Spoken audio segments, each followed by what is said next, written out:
Welcome to BioLearning YouTube channel. আজকে BioLearning YouTube চ্যানেলের class টুয়েলভের ভিডিওতে বা ক্লাস টুয়েলভের যে ক্লাসটা আমি নেবো সেখানে সকলকে স্বাগত জানাই। এখানে আমরা যে বিষয়টা পড়ছিলাম সেটা হচ্ছে আমাদের ইউনিট ওয়ানের ফার্স্ট চ্যাপ্টার, যেটা ছিল রিপ্রোডাকশন ইন অর্গানিজম। সেই চ্যাপ্টারটা আমরা অলরেডি পড়েছি এবং আমি আগের দিন ক্লাসে বলেও ছিলাম যে ক্লাসটা আমাদের কমপ্লিট হয়ে গেল। তো এখন অনেকে প্রশ্ন ভাসতে পারে যে স্যার কিছু কিছু টপিক তো বাকি রয়ে গেছে আমাদের, বা কিছু কিছু কোশ্চেন তো আমরা এখনও পড়িনি। তো সেই বিষয়গুলো আসবো, অবশ্যই আসবো, সেগুলো পড়িয়েই কমপ্লিট করবো, কারণ এটা হচ্ছে আমাদের আজকের এই চ্যাপ্টারের লাস্ট ক্লাস। যা আছে সব কিছু আমরা আজকের চ্যাপ্টারে কমপ্লিট করবো। তো আমাদের টপিকে ঢোকার আগে আমি বলে রাখি, অ্যাজ ইউজুয়াল আমাদের এইচএফসি জোন এই ভিডিও তো থাকছে না, কারণ সেটা তোমরা খুব ভালো করেই জানো, সেটা নতুন রূপে এনসিআরটি কর্নার রূপে বা তোমার নিট ওরিয়েন্টেড ভিডিওর মধ্যে এইচএফসি জোনটা আসছে। তো যারা এখনও নিট যে ফার্স্ট ক্লাসটা আমি নিয়েছিলাম, যারা দেখোনি, ডিসক্রিপশন বক্সে তাদের লিঙ্ক দেওয়া থাকবে সেই ভিডিও, তো দেখে নিতে পারো। এবং পরবর্তী ভিডিও বা পরবর্তী ক্লাসটি খুব তাড়াতাড়ি আসবে। এবার তারা কি থাকছে আজকের ক্লাসের মধ্যে? আজকের ক্লাসের মধ্যে কিছু নতুন থাকছে। আমি তোমাদের বলেছিলাম যে কিছু সারপ্রাইজ থাকবে, অবভিয়াসলি সারপ্রাইজ আছে, যেটা এর আগের ক্লাসগুলোয় ছিল না। তো যাই হোক, আমরা আমাদের ক্লাসের দিকে যাব। তো আমরা যেটা পড়ছিলাম সেটা হচ্ছে সেক্সুয়াল সেক্সুয়াল রিপ্রোডাকশন রিপ্রোডাকশন বা যৌন জনন, যেটা আমাদের অলরেডি কমপ্লিট হয়ে গেছে, সেটা থেকে আর কিছু বাকি নেই, সেটা নিয়ে আর কিছু বাকি নেই। তো তাহলে আমাদের জন্য কি অপেক্ষা করছে, তো সেটাই আমরা দেখি। তো তাহলে আমাদের সেক্সুয়াল রিপ্রোডাকশন শেষ হয়ে গেছে। তো এবার আমরা নতুন বিষয়ে যাব। নতুন বিষয়ে যাওয়ার আগে আমার মনে কয়েকটা প্রশ্ন জেগেছে। কিরকম প্রশ্ন? না, বাড়িতে আমি একদিন হঠাৎ করেই দেখলাম যে দেওয়াল বেয়ে একটা টিকটিকি উঠছে, টিকটিকি উঠছে, কিন্তু কোনোভাবে জানি না সেটা টিকটিকির লেজটা এখন একটা আঘাত লাগার ফলে টিকটিকির লেজটা খসে পড়ে গেল। ভালো কথা, টিকটিকির লেজটা খসে পড়ার পর টিকটিকি দেখলাম চলে গেল। যদিও তার ব্যথা হচ্ছে সেটা হয়তো আমি বুঝতে পারলাম না। আবার ওইটাকে, টিকটিকিটা কয়েকদিন পর দেখলাম তার আবার ছোট্ট হয়ে লেজ বেরোচ্ছে। কেন? এটা আমরা জানি, এটাকে বলা হয় পুনরুৎপাদন, আমিও জানি, কিন্তু টাইপটা কি এটা আমার জানা নেই। যদি তোমরা জানো অবশ্যই বলো আমার। আচ্ছা, এটা তো একটা বিষয় গেল। আরেকটা বিষয় হচ্ছে আমাদের এমন কিছু গাছ আছে যে গাছগুলো সহজে বংশবৃদ্ধি হয় না। কি বললো? গাছগুলো সহজে বংশবৃদ্ধি হচ্ছে না। তাহলে বংশবৃদ্ধি করার জন্য এটা অনেক বছর সময় দরকার, কিন্তু আমার গাছটা ইমিডিয়েট দরকার। তাহলে আমি কি করব? ভাবো, কি করব?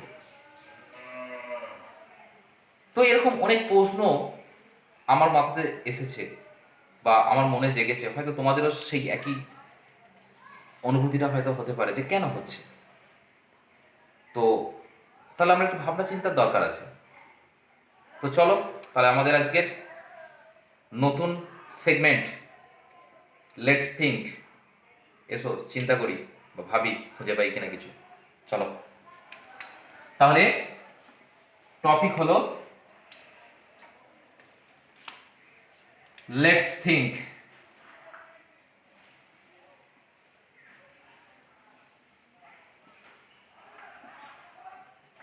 আমাদের নিউ জোন, একটু আমাদের চিন্তা ভাবনাটা বাড়াতে হবে।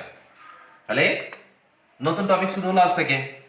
এবার দেখো এই টপিকের মধ্যে আমরা কি পড়বো, কি চিন্তা ভাবনা করবো, আমরা কি বিষয়ে চিন্তা ভাবনা করব। প্রথমেই যেটা বলছিলাম যে কোনো একটা গাছ, সেই গাছের সংখ্যাটা কম সময় কি করে বাড়ানো যায় বা রোগমুক্ত গাছ কি করে তৈরি করা যায়, তার জন্য একটা প্রসেস আছে। সেই প্রসেসটা কি? না, সেই প্রসেসটাকে বলা হয় মাইক্রো প্রোপাগেশন বা অণুবিস্তারণ। হয়েছে? তো চলো অণুবিস্তারণ জিনিসটা কি সেটা একটু আমরা দেখে নিই। তাহলে মাইক্রো প্রোপাগেশন, তাহলে আমাদের প্রথম চিন্তা ভাবনার বিষয় হচ্ছে মাইক্রো প্রোপাগেশন, বা যেটাকে বলা হচ্ছে অণু বিস্তারণ। তাহলে কি এই অনুবিস্তারণ বা কি এই মাইক্রোপ্রোপাগেশন? মাইক্রোপ্রোপাগেশন হচ্ছে এমন কিছু উদ্ভিদ আছে যাদের সহজে বংশবৃদ্ধি ঘটানো যায় না, বা তাদের প্রতি অনুকূল পরিবেশ ছাড়া তাদের সংখ্যাটা বাড়ানো যায় না। তো সেই সকল গাছগুলো থেকে কৃত্রিম পদ্ধতিতে, মানে মানুষের সাহায্য নিয়ে, যেটা ল্যাবে করা হয় বিভিন্ন গবেষণাগারে, সেই গাছ থেকে কোনো কোষ বা কলা বা কোনো পরাগরেণু বা কোনো একটা অংশ নিয়ে সেখান থেকে নতুন অপত্য কম সময়ে উন্নত মানের রোগবিহীন অপত্য তৈরি করার পদ্ধতিকে বলা হচ্ছে কি? অণু বিস্তারণ। তাহলে মাইক্রো, দেখো টার্মের মধ্যে, এখানে নামের মধ্যে আছে, মাইক্রো মিনস হচ্ছে ক্ষুদ্র বা অণু, আর প্রোপাগেশন মানে বিস্তারণ। তাহলে উদ্ভিদের কোনো একটা অংশ থেকে, সেটা কোষ, কলা, রেণু, যা খুশি হতে পারে, কোনো কোষ বা কলা থেকে যখন একটা নতুন অপত্য উদ্ভিদ বা অনেকগুলো নতুন অপত্য উদ্ভিদ তৈরি করা হচ্ছে, তখন তাকে বলা হচ্ছে অণু বিস্তারণ ও মাইক্রো প্রোপাগেশন। যদিও এর বিভিন্ন স্টেপ বা প্রসেস রয়েছে, তবুও আমরা সহজে এটাকে বলতে পারি মাইক্রো প্রোপাগেশন বা অণু বিস্তারণ। এবার দেখো, এই মাইক্রো কথার অর্থ তো আমি বলে দিলাম। এবার এখানে কি করা হয় না, এখানে বিভিন্ন কর্ষণ মিডিয়াম বা দ্রবণ দেওয়া হয়। তাহলে এবং এই প্রসেসটা যেখানে ঘটানো হয় সেই সেই জায়গাটাকে বা সেই টেকনিকটাকে বলা হয় টিস্যু কালচার টেকনিক। কি বললাম? Tissue tissue culture technique, tissue culture technique. ঠিক আছে? এবং এই টিস্যু কালচার বা এটাকে প্ল্যান্টে করা হচ্ছে বলে প্ল্যান্ট টিস্যু কালচার বলা হচ্ছে। এই টিস্যু কালচার টেকনিকে কি দেওয়া হয় না, টিস্যু কালচার ঘটানোর জন্য দুটো জিনিসকে খুব গুরুত্বপূর্ণ। এক নম্বর হচ্ছে তোমার কি, এক হচ্ছে নিউট্রিয়েন্ট, নিউট্রিয়েন্ট। আর দু নম্বর হচ্ছে তোমার কি না, দু নম্বর হচ্ছে হরমোন, হরমোন। কেন ইম্পর্টেন্ট, কেন ইম্পর্টেন্ট আমি পরে বলছি। কিন্তু নিউট্রিয়েন্ট হিসাবে কি থাকে? Agar powder, agar, AGAR, agar powder, agar powder. আর হরমোন হিসাবে থাকে auxin, auxin and cytokinin, cytokinin. এই দুটো হরমোন দেওয়া হয়। কেন দেওয়া হয় পরে বলবো। তাহলে টিস্যু কালচার টেকনিকে কি করা হলো না, দুটো জিনিস ব্যবহার করা হচ্ছে। একটা বলছে নিউট্রিয়েন্ট বা পরিপোষক বা খাদ্য উপাদান, যেটা যেটা টিস্যু বা কোষকে, কোষের বৃদ্ধির জন্য খুবই দরকার, আগার পাউডার। আর দু নম্বর হচ্ছে তোমার হরমোন, হরমোন হিসাবে থাকছে হচ্ছে তোমার অক্সিন এবং সাইটোকাইনিন। তাহলে এই দুটো দুটো জিনিস দিয়ে আমার কি হচ্ছে না, টিস্যু কালচারটা ঘটানো হচ্ছে। তাহলে কিভাবে করা হবে, আমরা যদি একদম পদ্ধতিতে চলে আসি, স্টেপ বাই স্টেপ যদি আসি, তাহলে একদম চলে আসি আমরা হচ্ছে প্রসেস, প্রসেস বা পদ্ধতি।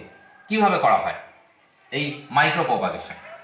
মাইক্রো প্রপাগেশন ঘটানোর জন্য প্রথমেই যেটা করতে হবে, প্রথম স্টেপ হচ্ছে একটা healthy plant selection, healthy, healthy and disease free, disease free plant selection, selection. তাহলে প্রথমে কি করতে হবে, একটা হেলদি মানে রোগবিহীন এবং সুস্থ একটা গাছকে সিলেক্ট করতে হবে। এবার সেই গাছটা থেকে, সেই গাছটা থেকে কি করবে, সাপোজ মনে করো এটা আমি একটা এরকম একটা ছোটখাটো একটা গাছ আঁকি। তো এরকম মনে করো একটা গাছ আমি এঁকেছি। তো সেই গাছ থেকে কোনো কোষ বা কলা বা সেগুলোকে কি করা হলো, নেওয়া হলো। তাহলে এই গাছ থেকে কোনো কোষ বা কলা আমরা নিয়েছি। তো এই গাছ থেকে নেওয়ার পর এবার কি করব না, এই গাছ থেকে কি করা হচ্ছে না, কোনো একটা পার্ট, ঠিক আছে, এই গাছের কোনো একটা পার্ট আমাকে আইসোলেট করে নিতে হচ্ছে। ঠিক আছে? তাহলে কি বললাম, এই গাছ থেকে যে হেলদি এবং ডিজিজ ফ্রি আমি প্ল্যান্টটা নিয়েছি, সেখান থেকে কোনো কোনো টিস্যু, সেটা টিস্যু হতে পারে, টিস্যু হতে পারে, কোনো সেল হতে পারে, ওকে, বা পোলেন গ্রেন হতে পারে, পোলেন গ্রেন হতে পারে। তাহলে এই রকম যে কোনো পার্ট যখন নেওয়া হচ্ছে, তো সেইটাকে বলা হচ্ছে, সেই পার্ট, সেইটাকে বলা হচ্ছে এক্সপ্ল্যান্ট। শর্ট কোশ্চেন পড়ে এক্সপ্ল্যান্ট। তাহলে এক্সপ্ল্যান্ট কি, যে গাছ থেকে এই বা সরি, যে টিস্যু বা সেল বা পোলেন বা যে কোনো প্ল্যান্ট পার্ট, প্ল্যান্ট পার্টটা যখন গাছ থেকে রিলিজ করা হচ্ছে, সেই প্ল্যান্ট পার্টটাকে বলা হচ্ছে এক্সপ্ল্যান্ট। ঠিক আছে? এক্সপ্ল্যান্ট। এই এক্সপ্ল্যান্ট আমি যদি মনে করি আমি এখান থেকে কোনো একটা পাতার কোষ নিয়েছি, কোনো একটা পাতার আমি টুকরো নিয়েছি। ঠিক আছে, এক্সাম্পল হিসাবে বললাম কি লিভ, লিভ পার্ট, পাতার একটা কোষ নিলাম। তাহলে সেই পাতার কোষের মধ্যে, পাতার মধ্যে কোষ আছে, তো এই কোষটাকে কি করতে হবে, আমার টিস্যু কালচার টেকনিকে নিয়ে যেতে হবে। তাহলে এইটাকে টিস্যু কালচার টেকনিকে নিয়ে যাওয়ার জন্য কি করব না, টিস্যু কালচার টেকনিকে নিয়ে যাওয়ার জন্য আমার প্রসেস রয়েছে, সেই প্রসেসগুলো আমি ফলো করব। তাহলে আমাকে ছবি আঁকতে হবে। কি করতে হয় না, প্রথমেই এরকম একটা তোমার টেস্ট টিউবের মধ্যে, টেস্ট টিউবের মধ্যে কি করা হয় না, টেস্ট টিউবের মধ্যে মেনলি যেটা করা হচ্ছে সেটা হচ্ছে একটা আগার মিডিয়াম দিয়ে দেওয়া হয়, বা যেটাকে নিউট্রিয়েন্ট মিডিয়াম বলা হচ্ছে। ঠিক আছে, সেই নিউট্রিয়েন্ট মিডিয়াম দেওয়া হলো, যেখানে বলেছিলাম টিস্যু কালচার টেকনিকে ইউজ করা হয়, এবং এর মধ্যে সেই সেল বা কলার টুকরোটা দিয়ে দেওয়া হচ্ছে। আমি এটা সবুজ কালার দিয়ে ইন্ডিকেট করি, সুন্দর দেখতে লাগবে। তাহলে এটাকেও সবুজ করে দাও। এরকম কোষ বা কলার টুকরোটা দিয়ে দেওয়া হলো। তাহলে এর মধ্যে তোমার নিউট্রিয়েন্ট আছে। এবার তাহলে এর মধ্যে কি কি আছে, এই নিউট্রিয়েন্ট, তাহলে এটা কি কি বলা হচ্ছে, নিউট্রিয়েন্ট মিডিয়াম, মিডিয়াম এবার টিস্যু কালচার মিডিয়াম। এই মিডিয়ামের মধ্যে আমি কি দিয়েছি না, মিডিয়ামের মধ্যে দিয়েছি দেখো আগার, আগার দিয়েছি, প্লাস কি দিয়েছি অক্সিন, অক্সিন দিয়েছি, প্লাস কি দিয়েছি সাইটোকাইনিন, সাইটোকাইনিন। এবার আমি বলি যে এই তিনটে কেন দিলাম, অন্য কিছু দিলাম না কেন। দেখো আগার হচ্ছে, আগার হচ্ছে তোমার এক ধরনের নিউট্রিয়েন্ট, যেটা কি করে এখানে যে সেল বা আমি অর্গ্যান সরি সেল বা টিস্যুটা দিয়েছি, সেই টিস্যুকে নিউট্রিয়েন্ট সাপ্লাই করবে, মানে খাবার দেবে কে, আগার। অক্সিন কি করবে, অক্সিন হরমোন, অক্সিন হরমোন হচ্ছে সেল ডিফারেন্সিয়েশন, সেল ডিফারেন্সিয়েশনে হেল্প করবে। আর সাইটোকাইনিন হচ্ছে তোমার সেল ডিভিশনে সাহায্য করবে, কারণ এই সেলটা যত বেশি ডিভিশন হবে তত কি একটা নিউ ইন্ডিভিজুয়াল তৈরি হওয়ার সম্ভাবনা থাকবে। তাহলে সেল ডিভিশন বাড়াতে হবে, তার জন্য সাইটোকাইনিন। অক্সিন হচ্ছে cell differentiation, that is the root, stem, leaf, এগুলো তৈরি করার জন্য অক্সিন। আর আগার হচ্ছে টোটালি নিউট্রিয়েন্ট মিডিয়াম হিসেবে কাজ করছে। তো এই টোটালটাকে বলা হচ্ছে কি টিস্যু কালচার মিডিয়াম, এর মধ্যে সবই থাকে। এবং এদের মাথায় কি দেওয়া হয় না, এদের মাথায় একটা কটন প্লাগ দিয়ে দেওয়া হয়, মানে এটাকে ঢেকে দেওয়া হয় আর কি। ঠিক আছে, এটা হচ্ছে কটন প্লাগ। তাহলে কি দেওয়া হলো, কটন, কটন প্লাগ, যার মধ্যে দিয়ে কোনো কিছু আনওয়ান্টেড মেটেরিয়াল ভেতরে ঢুকতে না পারে, এটা হচ্ছে মিডিয়াম। আর এটা হচ্ছে তোমার কি, আমি মনে করলাম plant part, that is the explant, explant, plant পার্টটাকে এক্স প্ল্যান্ট বলা হচ্ছে, that is the explant. তাহলে প্রথম স্টেপে রাখা হবে। এরপরে কয়েকদিন পর আমরা দেখতে পাবো যে এই স্টেপটা, এই স্টেপটা কি হচ্ছে না, এর পরবর্তী স্টেপে যেটা ঘটছে সেটা হচ্ছে দেখো তোমার টেস্ট টিউবের মধ্যে রাখা রয়েছে, কি রাখা রয়েছে, মিডিয়াম সহ রাখা রয়েছে পুরো বিষয়টা। এবার এখানে তৈরি হচ্ছে আস্তে আস্তে, এটা বারবার ফার্দার ডিভিশন করবে, ফার্দার ডিভিশন করবে, কারণ এর মধ্যে যেহেতু সাইটোকাইনিন তোমার নিউট্রিয়েন্ট সব কিছুই দেওয়া রয়েছে, তাহলে এটা বারবার ডিভিশন হবে। উপরে কটন প্লাগ দেওয়া রয়েছে, তাহলে বারবার ডিভিশন হয়। কি তৈরি করবে না, প্রথমে টিস্যু বা কোষ বা মুকুল ছিল, তো সেখান থেকে তৈরি হলো অনেকগুলো, সেলটা বারবার ডিভিশন হয় অনেকগুলো কোষ বা এক দলা কোষ, এটাকে বলা হচ্ছে কি ক্যালাস। ঠিক আছে, তাহলে সেল বা টিস্যু বা বার্ড থেকে তৈরি হলো বা এক্সপ্ল্যান্ট থেকে তৈরি হলো, বারবার ডিভিশনের ফলে ক্যালাস, ক্যালাস ফর্ম করলো। ক্যালাস হচ্ছে কি না, যে এক্সপ্ল্যান্টটা দিয়েছিলাম সেই এক্সপ্ল্যান্টটা বারবার ডিভিশন করে যে কোষপুঞ্জ তৈরি করছে, কোষপুঞ্জ গঠন করলো, সেটাই হচ্ছে ক্যালাস। এর পরের স্টেপে কি হবে, ক্যালাসটা আস্তে আস্তে আবার ডিভিশন করে আস্তে আস্তে তোমার কি তৈরি করবে, আস্তে আস্তে তৈরি করবে, যেটা দেখো সেটা হচ্ছে এবার ডিফারেন্সিয়েশন শুরু হবে এর মধ্যে, এর মধ্যে ডিফারেন্সিয়েশন আস্তে আস্তে শুরু হতে শুরু করবে। তো এখান থেকে যেটা তৈরি হবে সেটা হচ্ছে এইরকম একটা মাস অফ সেল, মানে আরো ডিভিশন হয়ে মাস অফ সেল তৈরি হবে, যেটাকে বলা হচ্ছে কি এমব্রয়েড, এমব্রয়েড। এবং এর মধ্যে কটন প্লাগ অবশ্যই আছে। তাহলে কি হলো, ক্যালাস, ক্যালাস থেকে তৈরি হলো এমব্রয়েড। এমব্রয়েডটাকে অন্য কালার দিয়ে আঁকলে সুবিধা হতো, এমব্রয়েড, এরকম এমব্রয়েড তৈরি হলো।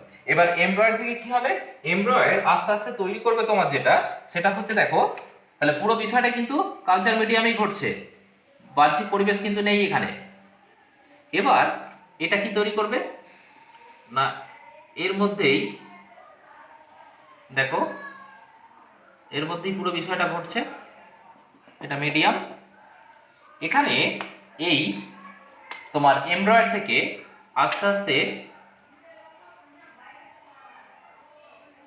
ছোট ছোট চারা গাছ তৈরি হতে শুরু করবে, ছোট ছোট চারা গাছ, অসংখ্য চারা গাছ তৈরি করবে, কারণ এমব্রয়েডটা আস্তে আস্তে চারা গাছে রূপান্তরিত হবে। ঠিক আছে, তাহলে এইগুলোকে বলা হচ্ছে কি, এইগুলো হচ্ছে তোমার প্ল্যান্টলেটস। যে ছোট ছোট চারা গাছগুলো তৈরি হলো সেগুলো কি কি বলছে, এই ছোট ছোট চারা গাছগুলোকে বলা হচ্ছে প্ল্যান্টলেটস। প্ল্যান্টলেটস। এবার এই প্ল্যান্টলেটসগুলো কোথায় নিয়ে আসতে হবে, এই প্ল্যান্টলেটসগুলো নিয়ে চলে আসতে হবে বাগানে, টবের মধ্যে বসাতে হবে। এবার প্ল্যান্টলেটসটাকে নিয়ে কোথায় চলে আসছো, তাহলে প্ল্যান্টলেটস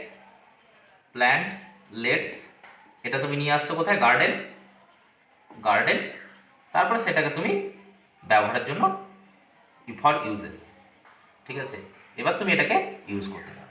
তাহলে দেখো পুরো বিষয়টা কি হলো, তাহলে পুরো বিষয়টা দেখো, একদম ভালো করে দেখে নাও। আমি চেষ্টা করেছি যতটা সহজভাবে তোমাদের বোঝানো যায়। তাহলে বিষয়টা দেখো, প্রথমেই যেটা হচ্ছে, প্রথমে একটা হেলদি এবং ডিজিজ ফ্রি বা রোগমুক্ত গাছ সিলেক্ট করা হলো। দ্বিতীয় স্টেপে কি হচ্ছে না, দ্বিতীয় স্টেপে এই গাছের কিছু পার্ট নেওয়া হচ্ছে, সেটা টিস্যু হতে পারে, কলা, কোষ, মুকুল, পোলেন গ্রেন, যা খুশি হতে পারে। ঠিক আছে, সেই পার্টগুলোকে বলা হচ্ছে কি, এক্সপ্ল্যান্ট। শর্ট কোশ্চেন পরে এক্সপ্ল্যান্ট। এক্সপ্ল্যান্ট কি করা হচ্ছে না, এক্সপ্ল্যান্ট চলে যাচ্ছে তোমার কালচার মিডিয়ামে। এক্সপ্ল্যান্ট চলে যাচ্ছে কালচার মিডিয়ামে, যেখানে কি দেওয়া আছে না, আগার, অক্সিন এবং তোমার সাইটোকাইনিন হরমোন। সেখানে এক্সপ্ল্যান্টটাকে দিয়ে দেওয়া হলো। এক্সপ্ল্যান্ট বারবার ডিভিশন করে কি তৈরি করলো, mass of cell, that is the callus. Callus কি রিপিটেড ডিভিশন, আর ডিফারেন্সিয়েট হয়ে কি তৈরি হচ্ছে, এমব্রয়েড। এমব্রয়েড ফার্দার ডিভিশন কি তৈরি করছে, ছোট ছোট গাছের চারা, দ্যাট ইজ দ্য প্ল্যান্টলেট। এই প্ল্যান্টলেটগুলো কোথায় পাঠানো হচ্ছে না, বাগানে বসানো হচ্ছে। এগুলো যখন একটু বড় হয়ে যাবে তখন তাকে ইউজের জন্য ব্যবহার করা হবে। তাহলে এই হচ্ছে পুরো, দেখো একটা কলা বা কোষের বা কয়েকটা কোষের টুকরো থেকে অসংখ্য আমি ছোট ছোট চারা গাছ তৈরি করে ফেললাম। তাহলে এই ঘটনাটা কি বলা হচ্ছে কি, মাইক্রো প্রোপাগেশন। তাহলে নিশ্চয়ই কেন মাইক্রো প্রোপাগেশন বলা হচ্ছে সেটাও নিশ্চয়ই বুঝতে পেরেছো। মাইক্রো মানে কি, একটা ক্ষুদ্র পার্ট থেকে একটা বড় চারা গাছ তৈরি করা, এই যে পুরো প্রসেসটা, এইটা হচ্ছে তোমার কি মাইক্রো প্রোপাগেশন। বা এই মাইক্রো প্রোপাগেশনটা হচ্ছে মোস্ট ইম্পর্টেন্ট, কারণ কি, কম সময়ে কৃত্রিম পদ্ধতিতে বা বিজ্ঞানসম্মত পদ্ধতিতে মানুষের সাহায্যে যে গাছগুলো সহজে বংশবিস্তার করে না, বা যাদের বংশবিস্তার হতে বীজ থেকে চারা গাছ তৈরি হতে অনেক সময় লাগে, অনেক বছর সময় লেগে যায়, তাদের ক্ষেত্রে খুব কার্যকরী এটা। বা যেখানে প্রতিকূল পরিবেশ থাকে, প্রকৃতিতে স্বাভাবিক অবস্থায় চারা গাছ হবে না বা নতুন গাছ জন্মাবে না, তাহলে তাদের এইভাবে করতে পারি। আর কি করতে পারি, তাহলে একটা তো কম সময়ে অধিক উৎপাদন আমি করতে পারি, 1 নম্বর বিষয়। 2 নম্বর বিষয় কি, রোগবিহীন চারা গাছ তৈরি করা যেতে পারে। আমার ইচ্ছা মতো আমি, যার মধ্যে রোগ নেই, সুস্থ একটা সতেজ চারা গাছ তৈরি করতে পারি। আর কি করতে পারি, আর হচ্ছে কম সময়ে অধিক ফলন পেতে পারি বা অধিক উৎপাদন আমরা করতে পারি। এছাড়াও আরো অনেক কারণ রয়েছে, এগুলো হচ্ছে অনুবিস্তারণের সুবিধা। তো এই হচ্ছে পুরো প্রসেস, এবং এটা বলে দিই, এটা হচ্ছে one kind of vegetative reproduction. তাহলে কি বললাম, micropropagation is one kind of, it is a vegetative বা অঙ্গজ জনন, ভেজিটেটিভ রিপ্রোডাকশন বা এক প্রকার অঙ্গজ জনন। আমি কিন্তু ইচ্ছা করে এটাকে তখন পড়াইনি, যখন আমি ভেজিটেটিভ রিপ্রোডাকশন পড়াচ্ছিলাম তখন আমি ইচ্ছা করে এটাকে পড়াইনি, কারণ এটাকে আলাদা করে পড়াবো বলে আমি ফেলে রেখেছিলাম। তো এটা হচ্ছে অঙ্গজ জননের এক প্রকার টাইপ, কারণ আমরা আগেই পড়েছি দেহের কোনো অঙ্গ থেকে যদি অপত্য তৈরি হয় বা অফস্প্রিং তৈরি হয়, তাহলে এখানে দেহের কোনো অঙ্গ থেকে পেলাম, এক্সপ্ল্যান্ট থেকে তো পাচ্ছি, তাহলে that is the vegetative reproduction. তো এইটা হয়ে গেল তোমার প্রথম ভেজিটেটিভ রিপ্রোডাকশন। লেটস থিঙ্ক যে আমাদের যে সেগমেন্টটা, তার প্রথম সলিউশন আমরা করে ফেললাম। এরপরে আমরা চলে যাব কোথায়, আমাদের নেক্সট সলিউশনে। নেক্সট সলিউশন কি আছে না, সপুষ্পক উদ্ভিদের ক্ষেত্রে, এটা মুছে দাও। নেক্সট আমাদের যেটা আছে সেটা হচ্ছে যে আমরা সবাই তো জানি যে ফুল, ফুল থেকে ফল, ঠিক আছে, ফল আবার তার মধ্যে বীজ থাকে, তাহলে কিভাবে তৈরি হয়, যদিও আমরা কোথা থেকে তৈরি হয় এটা জানবো, কিভাবে তৈরি হয় সেটা জানবো না। তাহলে সপুষ্পক উদ্ভিদের ক্ষেত্রে কে কিসে পরিণত হয়, তাহলে সপুষ্পক উদ্ভিদের বা ফ্লাওয়ারিং প্ল্যান্টের, সপুষ্পক উদ্ভিদের, আমি আগে কোশ্চেনটা লিখে দিই, উদ্ভিদের ক্ষেত্রে কে কিসে রূপান্তরিত হচ্ছে। তাহলে প্রথমে হচ্ছে তোমার কি, ডিম্বক, ডিম্বক, ঠিক আছে, বা ওভারি, ডিম্বক বা ওভারি কিসে রূপান্তরিত হয়ে পড়বো, ডিম্বাশয়, ডিম্বাশয়, সরি ভুল লিখলাম, এটা ওভিউল, ডিম্বক বা ওভিউল, সরি ওভিইউএলই, ওভিউল ডিম্বাশয় বা ওভারি, ওভারি। আর একটা হচ্ছে তোমার আরেকটা বিষয় যেটা আছে সেটা হচ্ছে যে জাইগোট, জাইগোট বা যেটাকে ভ্রূণাণু বলা হয়, জাইগোট, জাইগোট। তাহলে কোনটা কিসে রূপান্তরিত হচ্ছে বলতে পারবে? দেখো দেখি, চিন্তা করো। ঠিক আছে, কোনটা কিসে রূপান্তরিত হচ্ছে, আসছে না মাথায়? তাহলে চলো দেখে নিই। প্রথমে আছে ডিম্বক। ডিম্বকটা তৈরি হয় বীজে, বীজ যেটা হচ্ছে সিড। ডিম্বাশয়, ডিম্বাশয় হচ্ছে ফল, ডিম্বাশয় হচ্ছে ফলে রূপান্তরিত হয়, ফলে রূপান্তরিত হয় যেটা হচ্ছে তোমার ফ্রুট। আর জাইগোট যেটা সেটা হচ্ছে ভ্রূণ, ভ্রূণ বা এমব্রায়ো, এমব্রায়ো। ঠিক আছে, কিভাবে মনে রাখবে এই দুটো? ডিম্বক বীজ না ডিম্বাশয় বীজ, তাই তো? খুব ইম্পর্টেন্ট জায়গা যে স্যার ডিম্বকটা বীজে পরিণত হয় না ডিম্বাশয়টা বীজে পরিণত হয়। তাহলে তোমাদের একটা বলে রাখি আমি, জাইগোটটা নিয়ে কোনো সমস্যা নেই, জাইগোট থেকে ভ্রূণ বা এমব্রায়ো তৈরি হচ্ছে। তোমরা যদি ফিমেল স্ট্রাকচার বা যদি তোমরা গর্ভকেশর বা গাইনেসিয়ামের ছবিটা দেখো, তাহলে দেখবে এইরকম একটা ছবি আছে, এইরকম একটা ছবি আছে, যেটা আমরা পরের চ্যাপ্টারে গিয়ে আমরা পড়বো। এইরকম একটা আমরা ছবি পাচ্ছি। তো এই ছবিটা দেখলে আমার মনে হয় তোমার বিষয়টা ক্লিয়ার হয়ে যাবে যে কোনটা কোথায় থাকছে সেটা তুমি নিজেই বুঝতে পারবে। তো এইভাবে একটা গঠন তোমরা পাবে। ঠিক আছে, যা ভেতরের দিকে, ভেতরের দিকে হচ্ছে কি না এরকম হচ্ছে স্যাক বা থলির মতো একটা অংশ থাকে এবং তার ভেতরে থাকে হচ্ছে ওভারি। ঠিক আছে, ওভারি তার ভেতরে থাকে।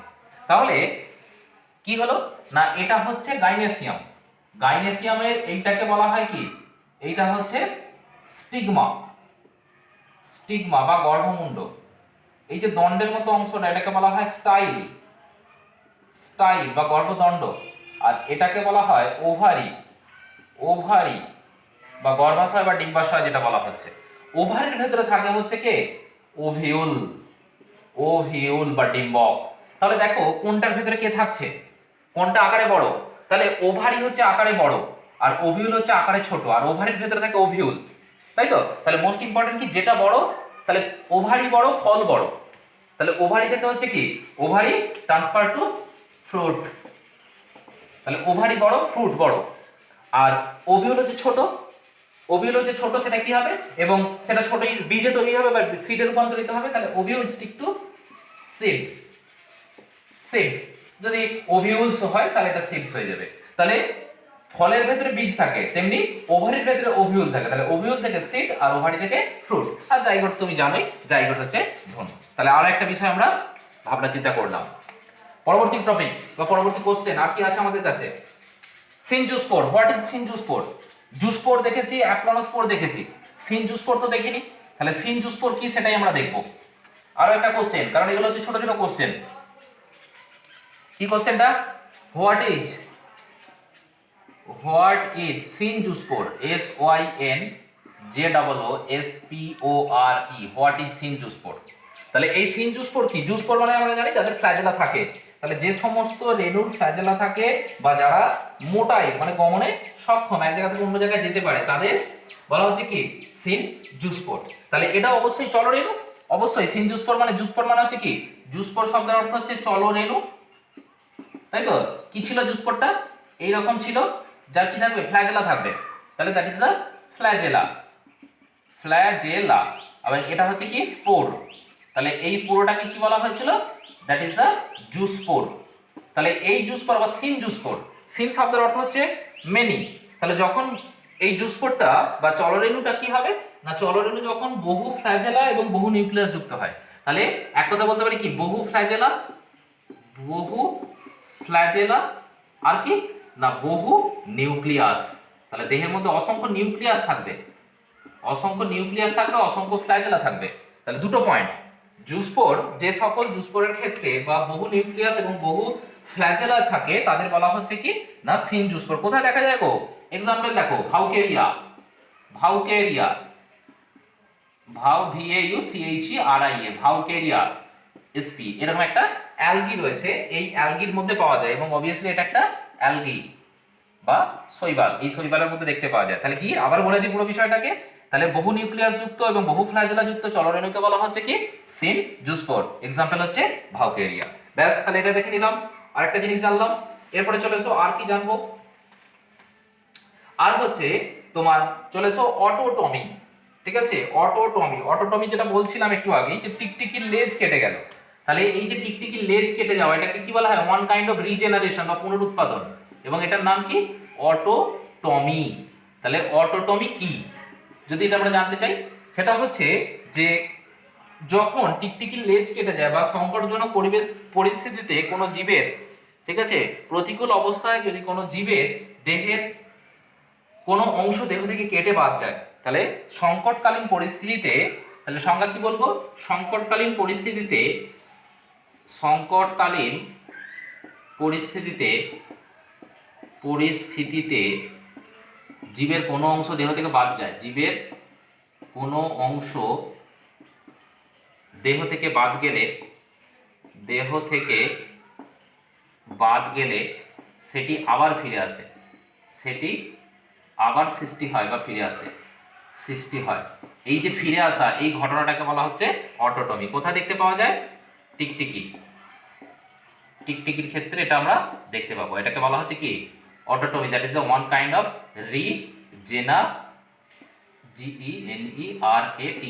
রিজেনারেশন বা পুনরুৎপাদন। ঠিক আছে, এটা হচ্ছে অটোটমি। তাহলে আরেকটা বিষয় গেল অটোটমি। পরের বিষয় আসো, নিওটেনি কি? কোশ্চেনটা খুব পড়ে। ঠিক আছে, নিওটেনি, মুছে দিই এটা। নিওটেনি, হোয়াট ইজ নিওটেনি? তাহলে চলে এসো, নিওটেনি, NEOTENY, নিওটেনি, বাংলায় বলা হয় এটা নিওটেনি। তাহলে নিওটেনি কি না, লার্ভা অবস্থায় যদি কোনো জীবের পূর্ণতা প্রাপ্তি ঘটে, ঠিক আছে, লার্ভা অবস্থায় কোনো জীবের পূর্ণতা প্রাপ্তিকে, লার্ভা অবস্থায় জীবের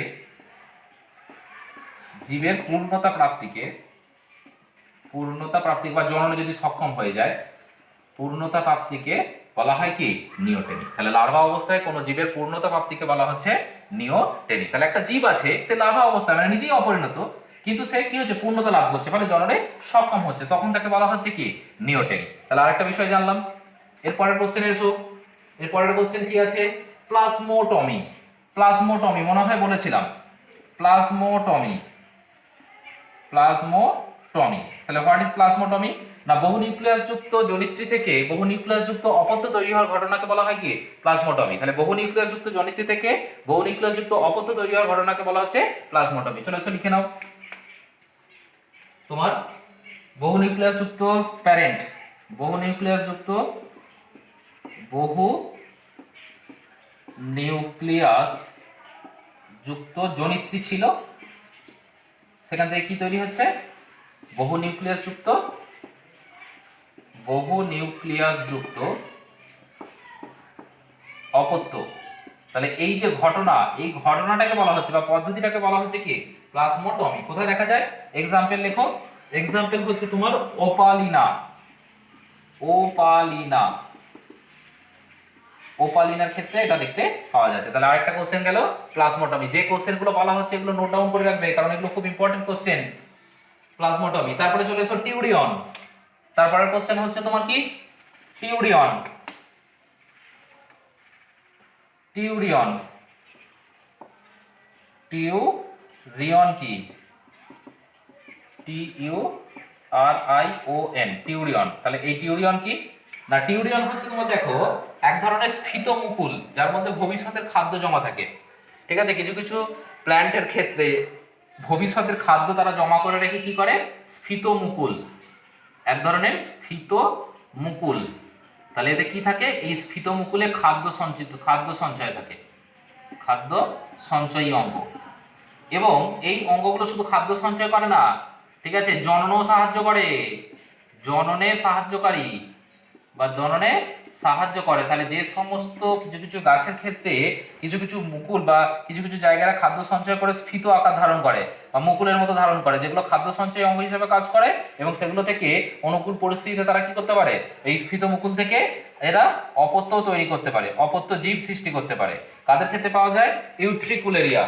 ইউট্রিকুলেরিয়া, দেখো এক্সাম্পল, ইউটিআরআই, ইউট্রিকুলেরিয়া, ইউটিআরআইসিইউএলএআরআইএ, ইউট্রিকুলেরিয়া।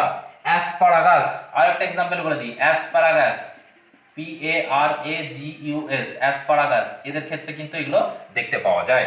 টিউরিয়ন হয়ে গেল। আরেকটা কোশ্চেন, তারপরের কোশ্চেন এসো, কনজুগেশন পদ্ধতিতে উৎপন্ন, কনজুগেশন পদ্ধতিতে উৎপন্ন ডিপ্লয়েড জীবকে কি বলা হয়? আমরা কনজুগেশন সবাই পড়েছি, কি হয় না সংশ্লেষ নালী বা কনজুগেশন টিউবের মাধ্যমে কি হয়, একটা কোষের বা একটা জীবের জেনেটিক বস্তু আরেকটা জীবের মধ্যে স্থানান্তরিত হয়, দিয়ে সেখান থেকে একটা ডিপ্লয়েড জীব তৈরি করে। যদি ছবিটা একটু রিমাইন্ড করিয়ে দিই, তাহলে এরকম একটা জীব ছিল এবং তাদের মধ্যে কি তৈরি হয়েছিল, একটা কনজুগেশন টিউব, তাই তো? তাহলে এর জেনেটিক ম্যাটেরিয়াল কি হয়েছিল, এখানে ট্রান্সফার হয়েছিল, দিয়ে এটা হ্যাপ্লয়েড, এটা হ্যাপ্লয়েড, তাহলে জেনেটিক ম্যাটেরিয়ালটা এক জায়গায় এসে কি হয়েছিল, ডিপ্লয়েড। তাহলে কনজুগেশন পদ্ধতিতে উৎপন্ন ডিপ্লয়েড কোষকে কি বলে? তাহলে কোশ্চেনটা কি, কনজুগেশন, কনজুগেশন পদ্ধতিতে উৎপন্ন ডিপ্লয়েড কোষকে কি বলে? কোষকে কি বলে? তাহলে এই যে কোষ, সেটা কি জাইগোট বলতে পারবো? ঠিক আছে, কারণ আমরা জানি কি হ্যাপ্লয়েড হ্যাপ্লয়েড মিলে ডিপ্লয়েড জাইগোট তৈরি করে, যেটা জননের ক্ষেত্রে আমরা দেখেছি। কিন্তু এখানের ক্ষেত্রে কি বলবো না, এখানের ক্ষেত্রে আমরা জাইগোট বলতে পারবো না। জাইগোট না বলে আমরা বলবো কি, zygospore. Zygospore, that is diploid in nature.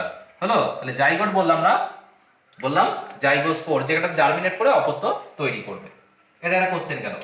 তারপরে চলে এসো পার্থেনোজেনেসিস। পরের কোশ্চেন হচ্ছে কি, পার্থেনোজেনেসিস। পার্থেনোজেনেসিস, জেনেসিস এর বাংলা হচ্ছে অপুংজনী, অপুংজনী। এবং এটা বলে দিই, এটা মেনলি অ্যানিম্যালের ক্ষেত্রে অপুংজনী কি। তাহলে কি হয়, নিষেক ছাড়া অপত্য জীব তৈরি হওয়ার ঘটনাকে বলা হয় পার্থেনোজেনেসিস। তাহলে নিষেক ব্যতীত বা অনিষিক্ত ডিম্বাণু থেকে ভ্রূণ গঠিত হয় এবং সেই ভ্রূণ থেকে আবার নতুন অপত্য জীব তৈরি হয়। তাহলে অনিষিক্ত ডিম্বাণু থেকে, অনিষিক্ত, নিষেক ছাড়া, তাহলে নিষেক ছাড়া, নিষেক ব্যতীত জীব সৃষ্টি হয়, জীব সৃষ্টি হয়, এক কথা আমি লিখলাম, নিষেক ব্যতীত জীব সৃষ্টি হয়, মানে কোনো এখানে ফার্টিলাইজেশন বা নিষেক তৈরি হয় না। তাহলে বিষয়টাকে ভালো করে বোঝো। তাহলে যে সকল জীবের কি হয় না, কোনো নিষেক হলো না, নিষেক ছাড়াই তোমার একটা অপত্য জীব তৈরি হলো, সেই অপত্য জীব আবার কি করবে, আবার অপত্য জীব তৈরি করতে পারবে। বা তাহলে এক কথা হচ্ছে, নিষেক ছাড়া অপত্য জীব তৈরি হওয়ার ঘটনাকে বলা হচ্ছে কি, পার্থেনোজেনেসিস। কাদের ক্ষেত্রে হয়? অ্যানিমালস, প্রাণীদের ক্ষেত্রে। কার কার ক্ষেত্রে? দেখো উদাহরণ দেখো, বলতা, বলতা, পুরুষ মৌমাছি, সব মৌমাছি নয় কিন্তু, পুং মৌমাছি, কারণ স্ত্রী এবং শ্রমিক মৌমাছি এরা হচ্ছে তোমার কি না, এরা হচ্ছে মনে রাখবে এই পুং মৌমাছি, কিন্তু মৌমাছি দেখ কোন মৌমাছি অনিষিক্ত ডিম্বাণু বা পার্থেনোজেনেসিস দেখা যায়, সেটা হচ্ছে তোমার পুরুষ মৌমাছি। আর কি, টার্কি, টার্কি, প্ল্যান্টগুলো বললাম, টার্কি, এই সরি অ্যানিম্যাল, ঠিক আছে, অ্যানিম্যাল, কারণ টার্কি হচ্ছে এক প্রকারের তোমার কি বলবো, পোল্ট্রি বার্ড, টার্কি পাখি এক ধরনের।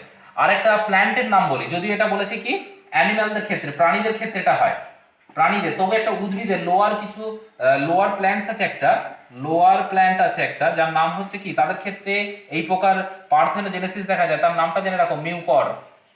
মিউকর, মিউকরের ক্ষেত্রে কিন্তু প্ল্যান্ট হওয়া সত্ত্বেও তোমার পার্থেনোজেনেসিস দেখায়। তাহলে নিষেক ছাড়া অপত্য জীব তৈরি হওয়ার ঘটনাকে বা প্রাণীদের ক্ষেত্রে সেটাকে বলা হচ্ছে পার্থেনোজেনেসিস। আর যদি নিষেক ব্যতীত ফল তৈরি হয়, ঠিক আছে, নিষেক ব্যতীত যদি ফল তৈরি হয় সেটাকে বলা হয় পার্থেনোকার্পি। তাহলে তারপরে চলে এসো পার্থেনোকার্পি। পার্থেনোকার্পি কি? তাহলে পার্থেনোকার্পি কি না, নিষেক ছাড়া, ঠিক আছে, ফুলের ডিম্বাশয় থেকে বীজবিহীন ফল। তাহলে নিষেক ছাড়াই, নিষেক ছাড়াই ডিম্বাশয় থেকে, ডিম্বাশয় থেকে বীজবিহীন ফল তৈরি হয়, সরি, ডিম্বাশয় থেকে নিষেক ছাড়াই ডিম্বাশয় থেকে বীজবিহীন ফল তৈরি হওয়া, বীজবিহীন ফল সৃষ্টি হওয়া, ফল সৃষ্টি, এই ঘটনাটাকে বলা হচ্ছে কি? তাহলে নিষেক যদি না হয় তাহলে কি হবে? ডিম্বাশয়টি ফলে পরিণত হবে এবং এখানে হরমোনের সাহায্য নেওয়া হয়, হরমোন প্রয়োগ করা হয়, হরমোন প্রয়োগ করা হয়, কারণ অক্সিন, মেনলি অক্সিন, জিবারেলিন হরমোন ব্যবহার করা হয়, ঠিক আছে? এবং কি কি বললাম? অক্সিন, IAA এই হরমোনটা ব্যবহার করা হতে পারে, অথবা GA জিবারেলিক অ্যাসিড, জিবারেলিন এই হরমোনগুলো প্রয়োগ করা হতে পারে। তাহলে দুটো জিনিস দেখলাম, উদ্ভিদের ক্ষেত্রে নিষেক ছাড়া বীজবিহীন ফল তৈরি করার পদ্ধতিকে বলা হচ্ছে তোমার পার্থেনোকার্পি, হ্যাঁ, এবং যে ফলগুলো তৈরি হয় সেগুলোকে বলা হয় পার্থেনোকার্পিক ফ্রুট বা পার্থেনোকার্পিক ফল, হ্যাঁ। আর প্রাণীদের ক্ষেত্রে যেটা বলা হচ্ছে, নিষেক ছাড়া যখন অপত্য জীব তৈরি করা হচ্ছে তাদেরকে বলা হচ্ছে পার্থেনোজেনেসিস। তাহলে উদ্ভিদ প্রাণীদের ক্ষেত্রে হলে পার্থেনোজেনেসিস আর উদ্ভিদের ক্ষেত্রে হলে পার্থেনোকার্পি। এবার পার্থেনোকার্পিতে কি কি ফল তৈরি করা হয় বীজবিহীন ফল? সেটা হচ্ছে দেখো আঙুর, কলা, আনারস, ডুমুর এগুলো। তাহলে এদের উদাহরণগুলো বলি, আঙুর, আঙুর, কলা, আনারস, আনারস, ডুমুর, ঠিক আছে? এই সমস্ত ক্ষেত্রে এগুলো দেখা যায়। তাহলে মোটামুটি আমরা দেখো একটা ওভারঅল টোটাল চ্যাপ্টারটাকে থেকে কিছু কোশ্চেন আমরা পড়লাম। তো এখনো কিছু জনের মনে হতে পারে যে কিছু কিছু কোশ্চেন আমাদের বইয়ে আমরা দেখতে পাচ্ছি আছে, কিন্তু আপনি বললেন না। অবশ্যই বললাম না, কারণ হচ্ছে মোটামুটি আমি সিলেবাসটাকে কমপ্লিট করেছি, কারণ এই সেক্সুয়াল রিপ্রোডাকশন ধরেই আমাদের পরের চ্যাপ্টার রয়েছে। কারণ এই চ্যাপ্টারে যা পড়েছো সেই কনসেপ্টটা নিয়ে আমরা আগাবো, এবং কিছু কিছু দেখবে যে পরের চ্যাপ্টারে রয়েছে। তো চিন্তার কোনো কারণ নেই, যে পোর্শনগুলো বললাম না বা যে ছোট ছোট কোশ্চেনগুলো বললাম না সেগুলো পরেতে আবার পাবে তুমি, কারণ এই চ্যাপ্টারটাই কন্টিনিউ হবে। কারণ 2 নম্বর চ্যাপ্টার রয়েছে আমাদের সপুষ্পক উদ্ভিদের যৌন জনন, sexual reproduction of flowering plants.